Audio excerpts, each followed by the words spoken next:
ఔదార్యాన్ని చాటుకున్న English అధ్యాపకులు ఏకురుమూర్తి 10,000 రూపాయల వ్యయంతో ఉచితంగా విద్యార్థులకు యూనిఫామ్ అందజేత వనపర్తి జిల్లా ఆత్మకూరు మండలం ప్రభుత్వ జూనియర్ కళాశాలలో విద్యను బోధిస్తున్న కళాశాల ఇంగ్లీష్ అధ్యాపకులు ఏకురుమూర్తి సొంత ఖర్చులతో 20 మంది నిరుపేద విద్యార్థులకు 10,000 రూపాయల వ్యయం వెచ్చించి ఉచితంగా శుక్రవారం రోజు 79వ స్వాతంత్ర దినోత్సవం పురస్కరించుకొని కళాశాల అధ్యాపకులు సైదుల ఆధ్వర్యంలో ఖచ్చితంగా కళాశాల యూనిఫామ్స్ ను అందజేశారు.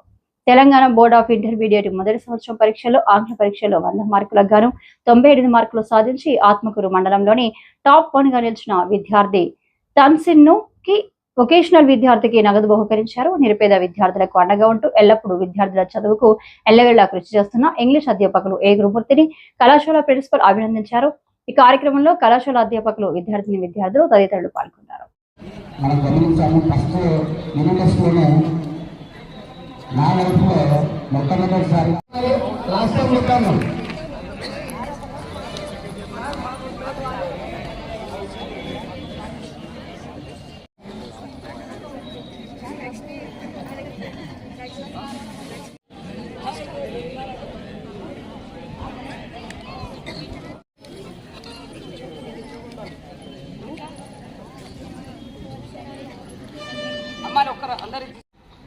చాలాసార్లు నేను ఇన్ఫర్మేషన్ ఇచ్చాను.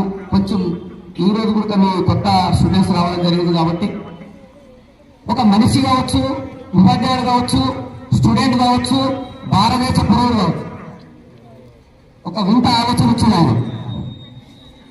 స్టూడెంట్ ఏం చేయాలి? చదువుకోవాలి, నేను చెప్పాలి. భారతదేశ పౌరులందరూ భారతదేశాన్ని డెవలప్మెంట్ కొరకు పోరాడాలి. కానీ ఇక్కడ ఒక వింత ఆలోచన ఏంటంటే లేజీ అంటే చదవకుండా, నడవకుండా,